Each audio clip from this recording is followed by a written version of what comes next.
Olá, sexto ano, tudo bem com vocês?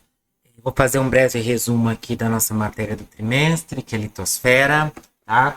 A litosfera, ela está relacionada a como o nosso planeta, né, se organiza, quais são as estruturas que formam o planeta, né?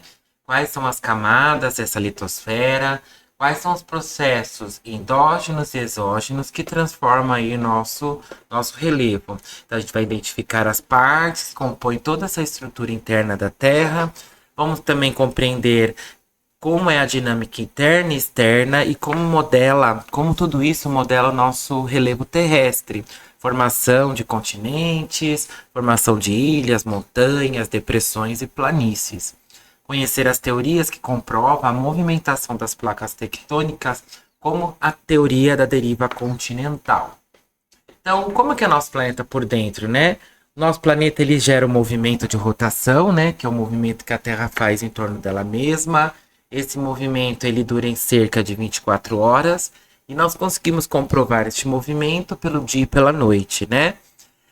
Sabemos que a superfície da Terra é totalmente irregular, ela não é uma casca de ovo plana, né? Ela tem algumas ondulações e algumas imperfeições, fazendo que a Terra seja uma esfera, né? Não seja uma esfera perfeita, mas sim um geóide, né? Achatado nos polos e um pouco irregular em outras partes do planeta.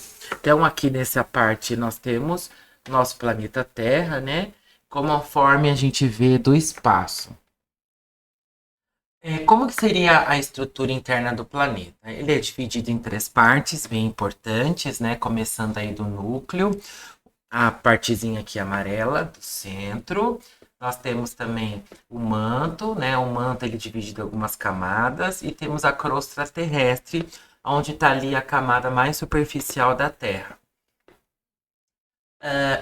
Essas estruturas, né, elas se dividem também em algumas partes que é interessante a gente saber. Por exemplo, o núcleo, que é a parte aqui mais interna do planeta, ela se divide em duas partes. Então, temos aqui o número 5, chamado núcleo interno, e o número 4, chamado núcleo externo.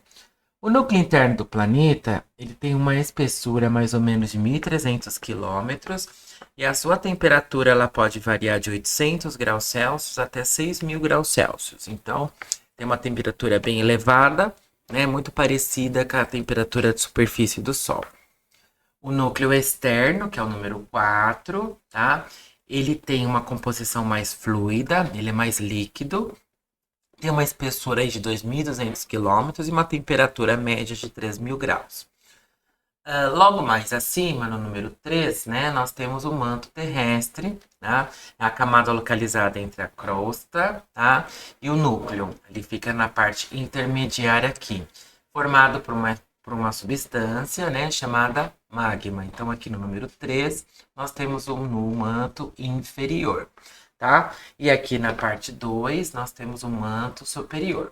Então, essa parte intermediária entre o núcleo e a crosta terrestre são divididos em manto inferior e manto superior, com temperaturas aí aproximadas de 2.000 graus.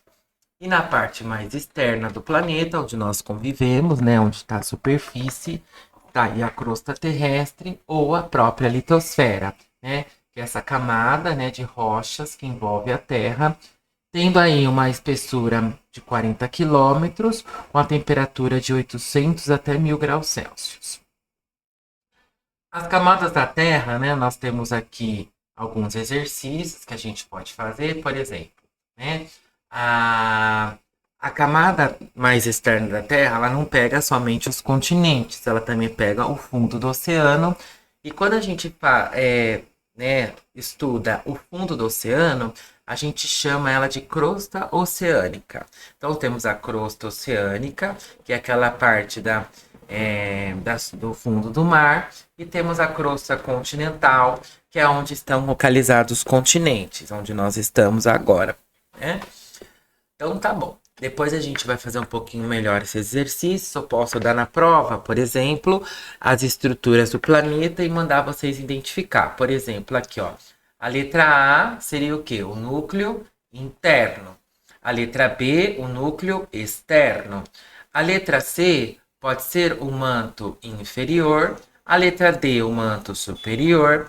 A letra E, né, seria a crosta oceânica e a letra F seria a crosta continental. Temos aí algumas respostas do exercício anterior, na qual a gente localiza todas as letras e todas as estruturas.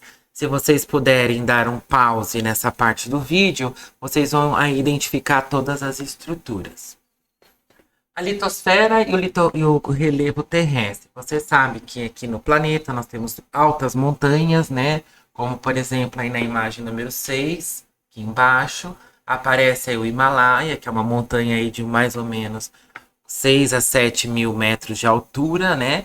E também temos partes do oceano muito profundas. Então, além do relevo, né? A gente pode exemplificar como que ele se apresenta aí na natureza. Então, como vimos, né, a litosfera ou a crosta terrestre é dividida em parte continental, né, onde estão os continentes, onde nós estamos, e ela também é dividida em crosta marítima, ok? São irregulares e tem alguns desníveis. Esses desníveis, né, ou irregularidades, é formado por montanhas, depressões, planaltos, planícies e algumas outras formas. Processos de modificação do relevo, ele pode ser endógeno. Então, endógeno significa ação por agentes internos, né? Como os vulcões e as placas tectônicas. Ou exógenos, a parte externa, né? Que são agentes externos, que tem ação da natureza. Então, nós temos a parte externa do planeta, a nossa atmosfera. A atmosfera, ela gera a chuva, né? Que a chuva é água. Ela gera ventos e algumas ações humanas que também podem alterar o relevo. Então, temos a dinâmica interna do planeta, a dinâmica externa do planeta, que moldam aí as formas de relevo, que elas são apresentadas em formas de montanhas, planaltos, planícies e depressões. Os processos internos, ou processos endógenos, eles acontecem o tempo todo em várias partes do mundo, né? Como o vulcanismo, né? Que são as erupções vulcânicas, e as atividades nos vulcões, ou os terremotos causados aí pelas placas tectônicas que alteram o relevo continuadamente. As transformações do relevo da superfície pode ser por estes agentes, né, formando aí até novas ilhas, né? Tem alguns vídeos, né, no YouTube mostrando bem como formou-se uma ilha. Então a gente já tem vídeos da era moderna, né? Que conseguem captar este fenômeno, né? De uma maneira que vocês possam entender como se forma uma ilha no meio do oceano. As ilhas, né, que são assim as apresentações mais fáceis da gente ver, porque elas são muito pontuais, elas estão no meio de um lugar específico, elas podem aparecer ilhas novas ou podem desaparecer algumas ilhas que já existem. Por isso que nosso planeta está vivo em constante transformação.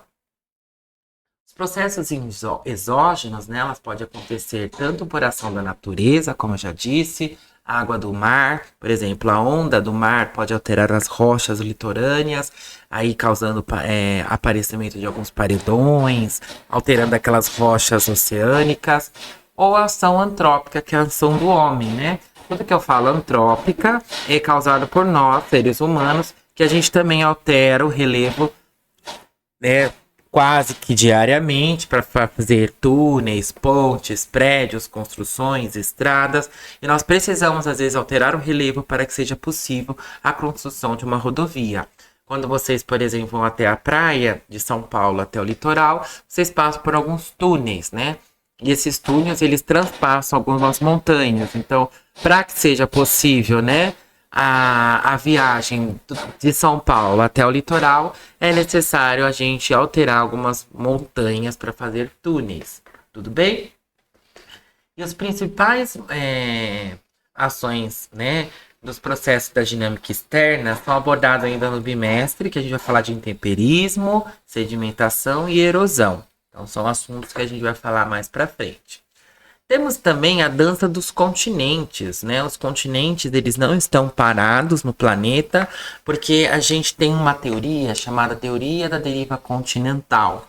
E ela já foi comprovada por algumas evidências, que a gente vai ver logo em seguida, que os continentes eles já foram únicos, e eles foram se separando, né? Porque a gente depois foi descobrir, né, que nós temos aqui no planeta várias placas tectônicas que elas estão em constante movimento, e aí a gente comprova nas seguintes evidências, né? O encaixe perfeito do litoral da América do Sul com o litoral da África foi uma das evidências. Registros de fósseis semelhantes em ambos os continentes. Então, alguns animais, né, foram encontrados na América do Sul e na África, são animais da mesma espécie. E também tipos rochosos semelhantes, tanto encontrados na América quanto na África. Então, o primeiro continente, né, que existiu, que era todos juntos, era chamado de Pangeia, e depois nós tivemos aí algumas transformações, né? Então a Pangeia apareceu aí, né, a meados de 400 milhões de anos, depois eles foram se separando em Laurásia e Gondwana, que aconteceu em 225 milhões de anos, depois a 180 milhões de anos foi a América do Sul, ela se separa da África, a América do Norte se afasta da Laurásia, e a Índia vai em direção à Ásia. Logo, 100 milhões de anos atrás, a América do Sul se separa totalmente da África. E aí a Groenlândia se separa da Europa, que a Groenlândia é aquela ilha gigante que fica lá no Atlântico Norte, que ela está lá até hoje. E aí, há 60 milhões de anos, a gente tem o choque da Ásia e surge aí, né, da Índia e da Ásia, um grande terremoto, deve ter acontecido um evento sísmico catastrófico, né, que aparece aí há 60 milhões de anos a cadeia dos Himalaias, que são as montanhas mais altas do mundo. Então aqui está um desenho como que aconteceu, né? Os continentes aqui, 225 milhões de anos, já começando a se separar, e aí chegando, né, até o que a gente tem hoje como o mapa mundi que nós conhecemos. Isso tudo aconteceu através de vários terremotos, tsunamis e algumas atividades vulcânicas que aconteceram ao longo de todos estes anos. Temos aqui as placas tectônicas totais do planeta. Então, o planeta está dividido, por exemplo, a placa africana, a placa euroasiática, a placa arábica, a placa sul-americana, que o Brasil está em cima. Então, a placa sul-americana não tem nenhum remendo em cima do Brasil. Então, por isso que o Brasil não tem não tem vulcões e nem terremotos importantes. Mas aqui, por exemplo, no Chile, é a conexão de duas placas, como a placa de Nazca e a placa sul-americana. Então, no Chile tem uma presença grande de terremotos. No Chile, na costa aqui do Peru, do Equador e da Colômbia. Então, são países que têm pretensão aí de ter terremotos. Tudo bem? Então, aqui tem alguns exercícios que a gente fez em sala de aulas. Colocando aqui dá uma pausada no vídeo, leia as questões, né? E volte aqui no anterior para você poder responder. Então, identificar qual placa tectônica localiza o Brasil, os Estados Unidos e a Alemanha. Então, a gente volta aqui, pode pausar o vídeo e você vai identificar onde está o Brasil, né? Qual a placa tectônica, a Alemanha e o Japão. Então, também a letra B cite 2 exemplos de placas tectônicas de pequena extensão e a letra C, 2 exemplos de placas tectônicas de grande extensão. Letra D, localizar o Japão no mapa dos placas tectônicas, identificar que placas está inserido este país. Então, achem o Japão. Se nesse mapa não tiver nítido o Japão, vocês podem colocar no Google, né? Placas tectônicas que passam pelo Japão e ele vai ter um mapazinho do Japão. Interessante aí para vocês verem quais placas tectônicas passam pelo Japão e responder qual o fenômeno mais comum neste país por conta que ele está inserido aí em cima de algumas placas tectônicas. Aqui está o planisfério político do mundo, como ele está hoje. Então, os continentes hoje, né, estão nestas posições, estão vindo aqui deste lado oeste, né, a continente americano, aqui na parte mais central a Europa, logo abaixo a África, aqui deste lado a Oceania, né, aqui embaixo, e depois aqui a Ásia, tá? Então, assim que tá nossos continentes hoje. E aqui na parte do Polo Sul, temos a Antártida. Então, aqui tá a correção dos exercícios, e a gente pode ver a litosfera, né? Conhecemos uma estrutura interna do planeta e as suas camadas. Nós vimos na litosfera, né, que internamente o planeta é quente, a temperatura chega aí até 6.000 graus Celsius, né? Estudamos a teoria da deriva continental e as placas tectônicas e também entendemos que existem alguns agentes externos e internos que alteram o relevo e a formação da crosta terrestre. Muito obrigado, espero que todos estejam bem. Qualquer coisa, o professor está à disposição.